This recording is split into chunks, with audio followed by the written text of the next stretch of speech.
Summary of the Ailing Planet, the Green Movement's Role. The Ailing Planet, the Green Movement's Role is an article written by famous Indian jurist Nani Palkhiwala.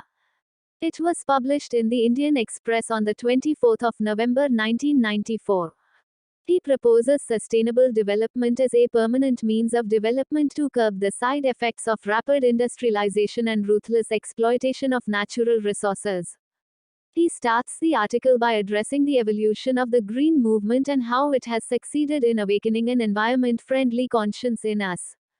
He also suggests some major changes to be inculcated in our present administrative and social practices, like adherence to laws related to the conservation of natural resources and voluntary family planning for controlling population growth. He calls these practices essential for a country like India, which is struggling with issues like poverty. Nani Palkhiwala compares the Green Movement to an extraordinary revolutionary concept that captured the imagination of human beings quickly and entirely.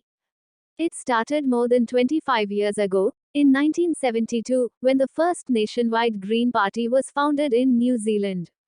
Humans have adopted a more holistic and ecologically sensitive perspective of the world, abandoning the narrow mechanical view of the previous centuries.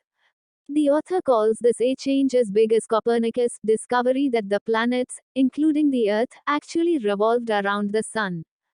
This consciousness helps us to view the world as an enormous living organism that has metabolic needs and vital life processes. We are like the parts of this being. The Earth's vital signs show the Earth as a patient whose health is declining. With the initiative of the Green Movement, a number of reformative elements showed up, like the concept of sustainable development that talks about meeting present needs without compromising the needs of future generations. To remind us of the damages inflicted by human activities on the environment, Nani cites an example of a cage in a zoo in Zambia. A notice placed before it reads, "World's most dangerous animal." Placed inside it is a mirror in which we can see ourselves. He says that man shares the planet with other 1.4 million living species. Apart from these, the author also states that there might be another 3 to 100 million unnamed living species on Earth. He discusses the roles of famous personalities in awakening our consciousness towards the preservation of the environment. Mr. L.K. Jha, a renowned Indian member of the Brandt Commission, which dealt with ecological issues, had questioned the indifference of the present generation towards environmental issues. The first Brandt report warned that future generations might have to deal with a scorched planet full of deserts.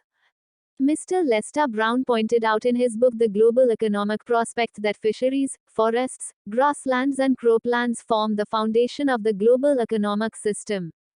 Human needs and demands impose ungrateful claims on these areas that not only lead to the depletion of these systems but also endanger the various living species that are part of these habitats.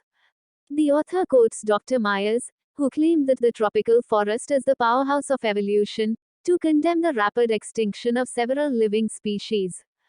On the topic of forest depletion, the author provides an alarming figure: 40 to 50 million acres of forest land is lost every year. The World Bank had estimated that there is a need for a 5-fold increase in the rate of forest planting to cope with the expected fuel wood demand in 2000. Nani Palkhiwala now comes to the reasons behind these horrific outcomes in the environment with respect to India.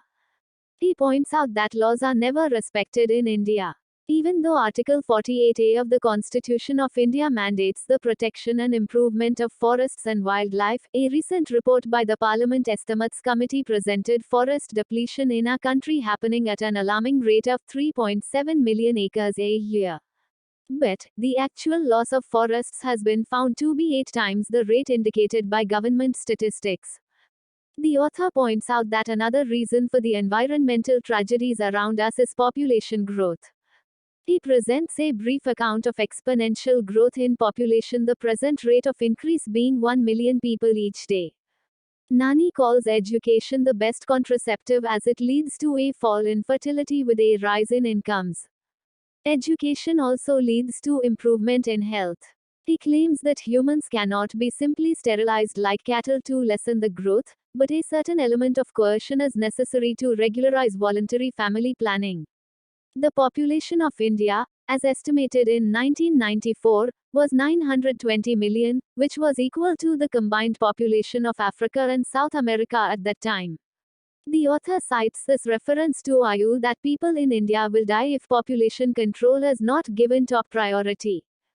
The author seems to notice a keen interest in promoting the survival of not only people but also the planet on which they live for the first time in history. He reckons this new vision to bring in the era of responsibility, looking at the world as an integral whole rather than as a collection of dissociated parts. He concludes the chapter by quoting Mr. Edgar S. Woolward, who took responsibility for excellent environmental performance as a leading manufacturer in the industry. During her tenure as the British Prime Minister, Margaret Thatcher said that no generation had a freehold on this earth. Lester Brown had recognized the world as a place borrowed by us from our children and not as a legacy of our forefathers.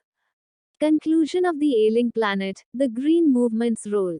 The Ailing Planet Class 11 summary is an eye-opener to the ecological tragedies taking place as a result of a thriving economic system. It introduces the green movement as an essential mode of reform for all living species. It is not only aimed at sustaining humans comfortably on Earth but also at preserving non-human life forms and giving them a safe and secure place to live in. We should look at our planet as a living being, and realize all living beings on Earth play an important role in regulating its physiology. It is our responsibility as the more intelligent species to limit our demands and create a world that supports sustainable development in the long term. For more update, please like, share and subscribe to my channel. Thank you.